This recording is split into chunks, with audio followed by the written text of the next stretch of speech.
Welcome back, my people. Today, we've got the Game Week 1 preview part 2. Please do consider subscribing as we approach 2,000 subscribers. Like the video if you enjoy. We've got 3 specific categories today. Haaland versus Salah, Liverpool assets and my take on them and why I'm fading them, and the cheap forwards. I hope you enjoy, and let's get into it. So let's start off with Haaland versus Salah in what is arguably the most important topic within FPL this year. They've obviously done a fantastic job with the pricing, whereby we even have to assess this conundrum. What I will say is, given this is the most important, I think for yourself, just going away and spending some time thinking about it, looking at different draft structures and different drafts with each of them, is certainly worth your while because it is so important to get it right. As an example, let's say you go Salah, right? And he hauls Game Week 1 and you captain him. Well, maybe you're 30 points up on the rest of the field as a result of Haaland having a poor game. Now, yes, this is a hypothetical scenario, but it's also somewhat realistic. And I'm just trying to show you how big the swings can be and why it warrants so much of your attention if you are to take this game seriously. So with that in mind, let's really break it down bit by bit, and I will show you why I'm not too keen on Mohamed Salah being in your FPL. First and foremost, I would just like to say, as it says on the slide, the best right winger in the world, the best right winger this league has ever seen. He's been phenomenal for a long time, and I think he's going to do really well this season. I think Liverpool are going to do really well this season. I certainly expect him to score goals, get assists, have many man of the match performances, etc., right? But our job here is to assess him within terms of FPL, not what he's just going to do on the football pitch, right? But rather how it translates to the game that we love. And within that game, and within this certain pricing structure from a macro level perspective, I don't think right now having him in your draft is optimal from my perspective. Now, there are 3 primary reasons why I'm pretty much against him at the moment. And 2 of them tie in with each other. One is the system, and 2, it's what essentially is his opportunity cost in terms of the other premiums. With regards to this system, I'm not on the narrative that just because he is a little bit wider overall, that hugely dents his output. I think it takes away from it slightly. I don't think it's a massive deal, though.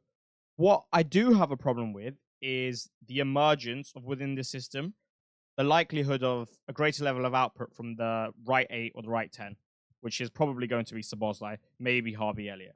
My issue with this is, before, even if he was to play wide, the midfield wasn't one which was designed whereby those 8s and 10s would be constantly making runs in that inside channel into advanced areas. They wouldn't be designed to essentially generate output, right? The goal-scoring responsibilities very much remained on Diaz, Núñez, and Salah.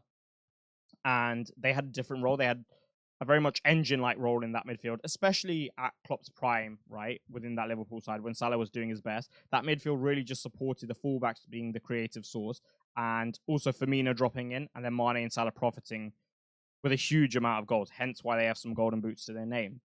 But now, it's not just the striker and the right winger on their right side, but it's also the 8, and I don't see how that doesn't take away from his output. That's my issue with the system. Not so much that he's wider, but the fact that responsibility has been shifted and passed around in a slightly more equal spread. I think you'll see something similar to maybe Manchester City at times, whereby when Haaland's out the side, you can't just expect it to be Alvarez who's taking the output. It's going to be some Foden, some of the other 8, some of the wingers, etc. So with that, if we just project him to score X points within the season, and again, I expect him to do well in terms of goals and assists, what do we have at 2.5 million cheaper? The premium mids, who, in my opinion, are pretty much all being overlooked just as a result of, I guess, preferred draft structures from most people. What will they produce? Well, I don't see why Son and Saka in particular can't at least go toe-to-toe with Salah. I'm very bullish on Saka this year. Very bullish. I think Arsenal are going to do fantastically well. I think the opening fixtures for him suit him down to a T. And just in general, I think Arsenal might become a side that are somewhat fixture-proof. They have such a large arsenal of weapons to deploy against any side in terms of how they can set up, both attackingly and defensively.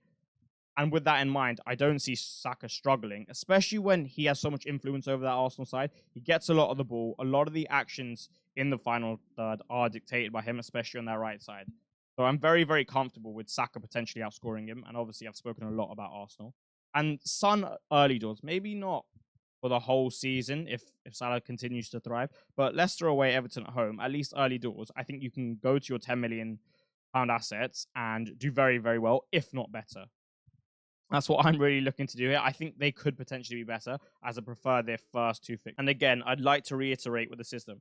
It's not the fact that he's starting wider or play more of a creative role. It is simply the fact that the responsibility is now more shared, especially with the 8, who hasn't really seen that in a Liverpool system, given the way Klopp likes to play in recent times, and how that is essentially going to take away from his output, as opposed to a declining in his performances, or the fact that he's starting wide and could become isolated. The last thing is that 2.5 million you save on the likes of Son, Saka, maybe if you're convinced Foden's going to get some game time in Game Week 1 and you'd really like him for Game Week 2, is what that can do elsewhere in your squad.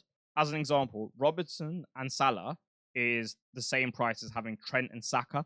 And for me, there is no debate there as to which one's better. The only reason I'd really be looking at Salah is if you're so bullish Game Week 1 that you're determined to captain him, and like I said, you have a very, very positive outlook, then I can understand why you'd got upside chasing him, because you are still picking fundamentally one of the most sound assets, if not the most sound asset the game has ever seen. So from that perspective, I get it. But where you can use that 2.5 million, and maybe you don't go from Robertson to Trent, right? Maybe you do a little upgrade in the defense to Porro, and maybe that takes you from a 5.5 to Nkunku, and maybe a 6.5 to Eze, etc., right? There's just so much that you can do with that money. Pedro to Solanke. There's so much you can do with that money. And I think in a season where money's so tight because there's so many good picks and you're really trying to optimize your team, it's such a blessing to be able to do that.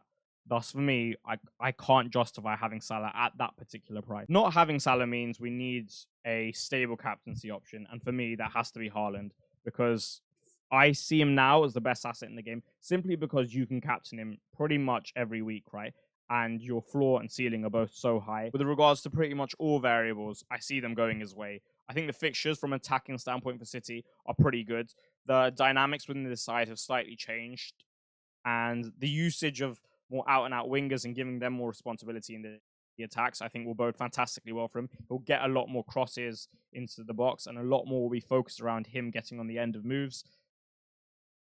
He looks in great form. Pre-season's been really good for him. He's had a lot of time to rest and recover, and his injuries don't seem to be as big of a deal as they have at times in the past.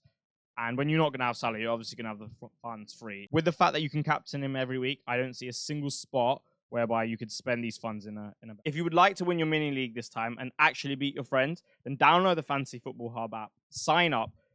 The value for money for what you're getting is excellent. Expert team reveals from some of the world's best, Rich Clark and Ben Crellin. An AI My Team tool, which has so many positive benefits and will act as a non-biased source for you throughout the season to check up with and see how you're doing. It will give you ratings, show you where your team could improve, and that's just the tip of the iceberg when it comes to the Fantasy Football Hub membership. So make sure to check out. The link is in the description. Get your team rated. Take action now, because the offer expires on Friday, and then it won't be 50% off, and you won't get your money back if you win your mini league.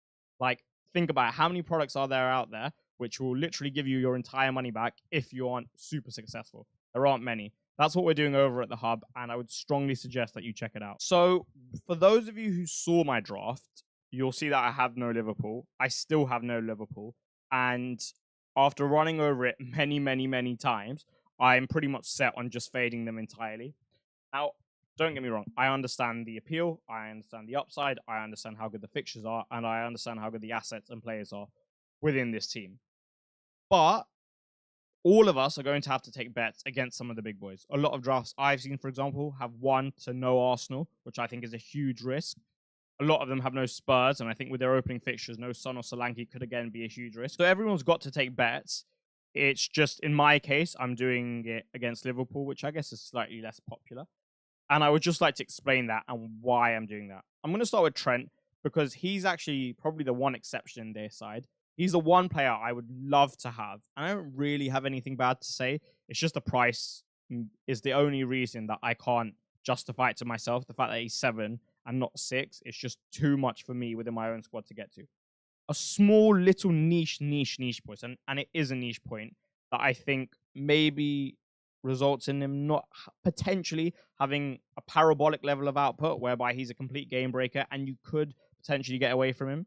It's just the fact that he's a little bit more central, and thus the type of balls he's going to play. If you watch the second half highlights against Sevilla, you'll watch him clip a ball over basically the entire team, where Salah was going into that right half space and making a run beyond the last line. I think we'll do a lot more of those as opposed to crosses from wide areas. I do think in terms of at least assist generating, it's probably better for him to be slightly more advanced, slightly wider, and be able to put those crosses in. But it's a niche point. I just wanted to point it out because I think it will take away from his output slightly, but ever so slight. That is something I touched on yesterday when I talked about his reduced angles from central areas. And if you would like to watch that entire video, the Game Week 1 preview part 1, I will link that in the description. But my main issue with Liverpool, I've already discussed, Salah, and the other one is Diogo Jota. Now, I think people have probably become a little bit too comfortable with this selection. A lot of the reports prior to Slot being formally announced was that one of the big reasons he even got the job was because he thinks he can get the best out of Núñez and he will be the 9 and a focal point, if not the focal point within this Liverpool side. So I don't expect Jota to pretty much ever get 90, certainly not in Game Week 1 where Núñez and Gakpo will both be banging on the door. I expect him to get 65, 70, which then begs the question, how much of a reliance are you placing on this Ipswich fixture? And could it be categorized as an over-reliance? Potentially, yeah, because if you're not getting anywhere close to 90 minutes, maybe you get 80, right? I'd say 80 tops, and that is tops, unless he wants to move him to the left, but I highly doubt that. I think Diaz is more likely to stay on the pitch. What are you really hoping for? Because even if he scores a goal, and let's just say he walks away 8, 9 points, he's pretty much a book transfer. I don't see any way he cannot be a book transfer in the medium term with the minutes that Núñez is going to get. A transfer's worth, let's just call it 4 points, given that's the value of a hit. So is it really worth it? You're literally getting him to Hull. And yes, it is a good fixture, but there are a lot of unknowns here. For example, it's 12:30. It's away at a new ground. A lot of us haven't seen Ipswich play. I've done as much research as I can, but that will give me nothing in comparison to being able to watch them in the Premier League for the first time, and likewise with all of you. So if he doesn't get a haul, honestly, I see this move as a failure because you're pretty much, you might even have to move him out in Game Week 2 if Núñez has a good cameo off the bench. I just don't think it's worth it. I don't really see, especially at 7.5, which is quite expensive given the structures. Like, you can probably get away with having a 6.5 there. I just don't think it's worth it. The second thing, which ties in with what I was discussing about Salah, is I imagine there will be a large spread of output between at least one of the 8s, if not both, the striker, the right winger, and the left winger. So even if he does play 9 and Liverpool do well, there's no guarantee that it's him. Whereas at least if you know, I don't know, let's take Spurs, right? You know it's pretty much coming from Son and Solanke. You can't guarantee the same thing with Liverpool. And thus, that's just something else that I'd be cautious about. Lastly, we move on to the cheap forwards, 6 million and below. Wood, Muniz, Pedro. I think this is a really, really difficult topic. There's potential for it to go so brilliantly and facilitate so much within your side. I think it could also go horribly, horribly wrong. And thus, I thought it was important to, break it down and go into it. Wood and Muniz I see as very, very, very similar. Brilliant fixtures, and I would love to have a piece of it, especially Chris Wood. I wish there was a Forest attacker that stood out to me. There's not, and we can discuss that. But I just see the minutes risk with both of them, especially Wood, which is annoying because he has the best fixtures, right? Taiwo Awoniyi is a very, very good footballer. I like a lot of things about him. And given he's back somewhat fit, he'll take minutes from Wood off the bench, and he'll also eventually start a game, I think. When he starts, I'm not sure. I guess that will depend on Wood's performances. But if he has a slow start, I can see Awoniyi coming to the side really quickly, even if it's for a 60-minute cameo or 60-minute start, and then Wood taking the last 30. Or maybe Wood takes 60 and Awoniyi takes 30, right? But 60 minutes is not what you want when you're paying 6 million, especially for a forward, right? So I see a huge minutes risk with him throughout the campaign when Awoniyi is fit. And yes, he has good fixtures, but Forest are on a side that score a bunch of goals super often, right? So where are you really ranking their attack? And with that in mind, can you justify spending 6 million and taking the slot of maybe an Emil Smith-Rowe, a Rodgers, who at least early doors has better minutes and huge upside? Muniz, I would say, is a lesser of both the good and the evil. The fixtures aren't quite as good, still very good, mainly because they have United away Game Week 1. But I don't think Jimenez is as big of a minutes risk to him as Awoniyi is to Wood. But Jimenez is a good player. He had a very good period during the last season before he got injured. And thus, again, I could see him taking minutes off the bench, but also maybe, just maybe, if Muniz doesn't hit the ground running, who knows how Jimenez has been performing in training, and he could take some minutes from him there. Now, João Pedro is a really interesting one, because he is someone I'm warming to. I had no intention of even really considering him up until about yesterday when I was doing some more research. But with his expected minutes improving, given the manager just probably rates him a little bit more and doesn't have as much of a problem with him personally as the Derby did, given he's assuming a little bit more of a leadership role, again, following the manager's comments, given he has penalties, and given his quality, which is probably something that's gone a bit under the radar when talking about him this year, is that this time last year, when everyone had him in their drafts, one of the reasons was that he was such a prospect and such a talent. And I think given a lot of minutes last year were taken away from him, people have forgotten that. But for me, still a top talent within the Premier League and can do very well as such. There are two things which maybe make it a little bit difficult. One is the fixtures. They're really not that great. Like, you've got Everton away. You've got United. You never, ever know what you're going to get with United, right? For example, they went to Brighton and beat him 2-0 last year. They didn't deserve to, but it's just a United type of thing to do. Then you've got Arsenal. So you face two very good defenses and one team that on their day is brilliant and off their day, well, pretty poor. So you don't really know how to interpret that, or at least you can't interpret that super positively. And then you have the opportunity cost, and not of the players that I just mentioned there. Is he better than Minter, ESR, Bob, Rogers? Maybe, maybe not. But also, he takes up a forward spot, which is really valuable. Maybe it blocks you from having Solanke or Havertz. And the way I'm looking at drafts currently, I think 3-4-3 looks to be the most optimal. Sure, Haaland and Isak are great, but I don't think Solanke and Havertz are that far behind, if at all. So with that in mind, he blocks them. This is one where I'm really going to, I guess, leave it up to you. It's a very, very subjective one, and one where you just have to interpret, for me, how good of a player you think he is. It's like Minter, right? Minter, for me, is, I guess it's more of a closed subject because there's no debate about how much of an impact he can have on any game. João Pedro, I'd say it's a little bit more up in the air. So if you're super bullish on him as a player, then sure, you can go there. Otherwise, I would probably wait and see until the fixtures turn slightly better and side with the likes of ESR, just given he has better fixtures. That is all for today. Please do subscribe to the channel and like the video as we approach 2,000 subscribers, a number which I'm very, very grateful for. Check out Fantasy Football Hub. I mean, so many good things going for you within the membership. Get on what everyone else is already on because you don't want to fall behind the pack. Actually beat your friends and take action because the offer of 50% off expires on Friday. Check out the Game Week 1 preview, the part 1 version. It has a lot of information in there. It's quite a lengthy video, which I'm sure help you, particularly some propaganda on Arsenal assets.